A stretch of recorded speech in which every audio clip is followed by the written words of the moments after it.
पहले वो ले लेना, ठीक है। मैं यहाँ पे 10.5 के अकॉर्डिंग ही बताऊँगी। 10.5 इसके अकॉर्डिंग यहाँ से ऐसे मैं इसको सीधा कर लूँगी। क्या आप इसको कम ज़्यादा भी कर लेना।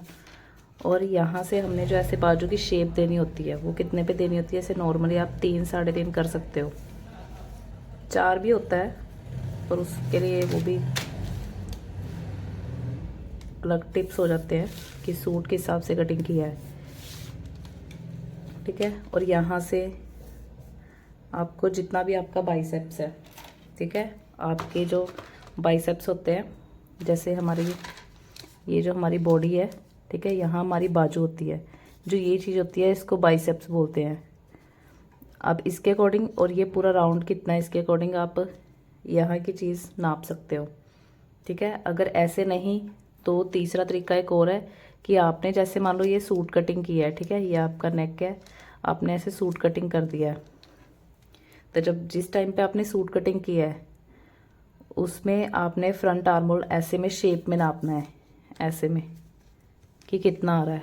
आप उसके अकॉर्डिंग भी ले सकते हो। जैसे मान लो आपने सूट पे कटिंग किया और वहाँ पे आप अपना आर्म होल ऐसे नाप लोगे, मान लो आपका आ रहा है 9.5, ठीक है, तो आपकी यहाँ पे गोलाई का जो आना चाहिए ना वो 9.5 पे आना चाहिए, ठीक है। एक चीज़ ये हो गई। अब मैं आपको यहाँ पे बाइसेप्स के अकॉर्डिंग बता देती हूँ। जैसे मान लो मेरे बाइसेप्स है 13, ठीक है, पर मुझे इसमें मैंने टाइट नहीं पहनना है, टाइट ब्लाउज़ में ही पहना जाता है। मैं इसमें लूँगी 14.5, 14.5 का हाफ हो जाएगा 7.25, ठीक है, या मुझे और लूज़ पहनना होगा मैं 7.5 ले लूँगी, ठीक है। इसमें लूजिंग ऐड करनी है क्योंकि बाजू जो हमने फिटिंग का नाप लिया है बाइसेप्स का वो तो फिटिंग नाप होगा, ठीक है, पर हमें लूजिंग चाहिए होती है। इसके बाद हम यहाँ पे एक ऐसे स्ट्रेट लाइन लगा देंगे। स्ट्रेट लाइन लगाने के बाद इसका ऐसे हाफ करूँगी, ठीक है। उसके बाद इस हाफ का भी आपने हाफ करना है, ठीक है, और इस हाफ का भी आपने ऐसे हाफ करना है। मतलब जो ऐसे लाइन आएगी उसको आपको 4 में डिवाइड करना है, 1 2 3 4, ठीक है। और यहाँ से नीचे आप इस लाइन से आपको नीचे जाना है 1/2 इंच, ठीक है। मेरा 1/2 इंच यहाँ आ रहा है, इसको नहीं छेड़ना, इसको सेम एज इट इज़ ऐसे रहने देना। और ये वाला है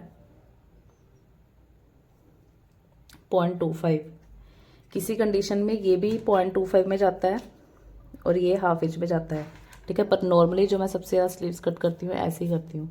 इसके बाद इस लाइन को हमने पहले ये सेंटर से मिला देना है, चोंच नहीं बनानी है कहीं, ठीक है। आप इंची टेप से भी ऐसे पहले मार्क कर सकते हो, ऐसे, ठीक है, ऐसे, फिर यहाँ से इसको ऐसे, फिर ऐसे। अब ये कि बीच में इनके स्ट्रेट चोंच बन रही है, तो आपको हल्के हाथों से इसमें गुलाई वाली चीज़ ले जानी है ऐसे में, ठीक है। ये कटिंग होगी और इसके पीछे आपको ये वाली कटिंग दे देनी है ऐसे में,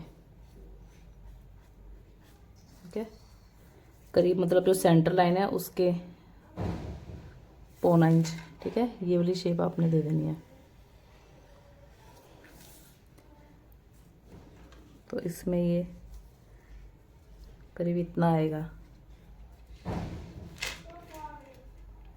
ठीक है। यहाँ मेरा यहाँ पे तो 9.25 आ रहा है। अब आपको ये चीज़ घटानी बढ़ानी है, आप इस चीज़ को फिर आप बढ़ा सकते हो। अगर आप बाजू श्योर नहीं हो ना कि कैसे कटिंग करनी है तो आप ज़्यादातर पहले सूट कटिंग करना, सूट कटिंग होने के बाद, ठीक है, जब आप स्लीव्स कटिंग करोगे तो इस चीज़ को घटा बढ़ा लेना, ठीक है। बाकी प्रोसेस सेम ही रहेगा। जितनी आपको लेंथ रखनी है उस जहाँ से आपने अपनी बॉडी की स्लीव्स की लेंथ ली है, बॉडी मेजरमेंट लिया है ना, कितनी लेंथ ली है वहीं से आप गोलाई लोगे। मान लो मेरा यहाँ 5.5 आ रहा है तो मैं 5.5 लूँगी, 1.5 इंच मार्जिन। मान लो मेरा अगर यहाँ पे आ रहा है तो मैं यहाँ से दोबारा शेप दूँगी। अगर मेरा यहीं पे ही सूट का भी इतना ही आ रहा है तो यहीं रहने दूँगी, इसमें 1.5 इंच प्लस कर दूँगी, ठीक है। बाकी हमने इसको ये फिटिंग को फिटिंग से मिला देना है और ये मार्जिन को मार्जिन से, बाकी सारा फिर इसके बाद मैं इसको कटिंग कर दूँगी। और ये ऐसे न्यूज़पेपर में आप ऐसे फार्मा सा बना के रख लोगे ना तो और बढ़िया है। सूट का भी बना के रख सकते हो,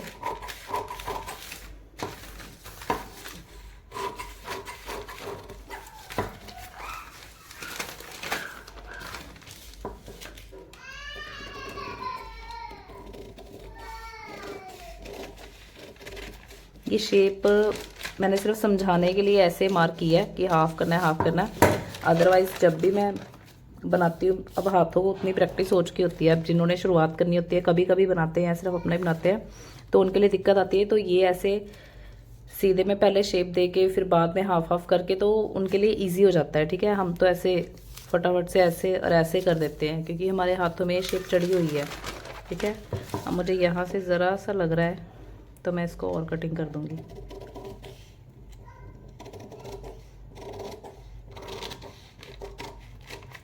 ठीक है,